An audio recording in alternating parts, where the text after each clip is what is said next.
Today we're going to talk about the best closing gifts as a real estate agent. We're going to talk about how you should think about them and what the best types of gifts look like. But this is the After the License channel. I'm Jeff Bittner. Welcome back. If you're brand new to real estate or you just want to increase your real estate business, go find After the License on Instagram, on YouTube, listening to the podcast, wherever you get your content, we're there. So closing gifts. This is a question new agents have a ton. How much should you spend on closing gifts? Should you buy them? What should you get?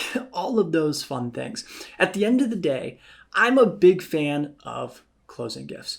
You've just gone through a hard fought battle and you closed on a house, whether you're representing the seller or the buyer, and the transaction's done and you probably got a pretty payday, right? And the client is now either out of their house or in a new house. And this is a great time to make a huge impression and really solidify you for future referrals or future real estate business. So I'm a big fan of giving closing gifts to clients when you actually close on a deal. Now, my one tip would be come up with a budget ahead of time and probably keep that budget pretty much the same for any and all clients. And the second tip would be make sure you buy those gifts right when you have that closing, right when you're top of mind and right when you have that paycheck. Because so often I see agents and they wait a week, 2 weeks, 3 weeks, 30 days, and maybe they got paid, but maybe some of that payment has actually gone out to their bills already, and now they're a little tight on cash, and now they're maybe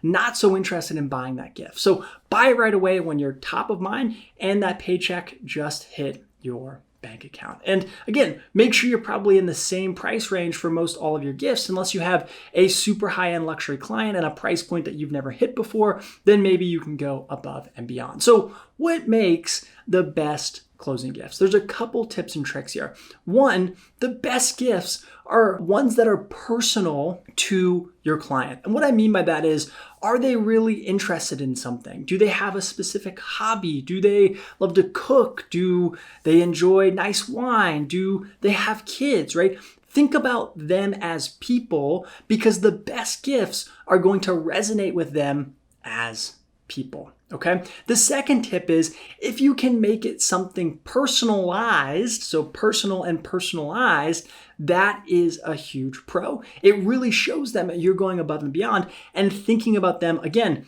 not only as people, but from a thoughtfulness perspective. So can you get something personalized? Can you get something engraved? Can you get something customized that really kind of showcases, hey, I'm a big fan of yours. Thanks for going with us through this with me together, and let's do it. The third tip would be if you can give them something that's not consumable or it's not something that they're going to throw away, that's an extra bonus. So what are some ideas? Well, I just closed on the house that I live in last year, and our lender gave us a cutting board with our name engraved in it. Well, guess what?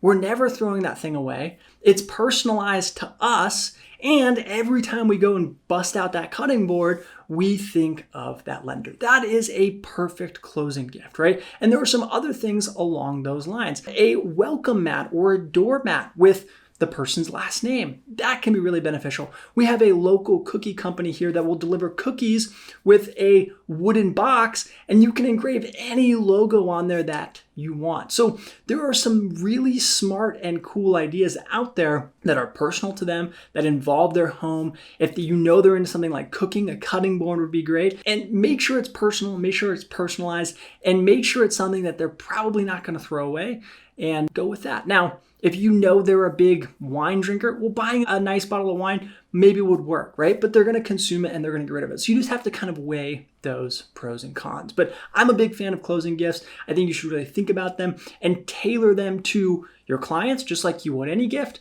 And as you start to do it, as you start to invest in your business, you're going to see those referrals kind of come back to you. Okay, guys, I hope this was helpful. Give it a thumbs up or a heart, drop a comment below, and I'll catch you on the next one.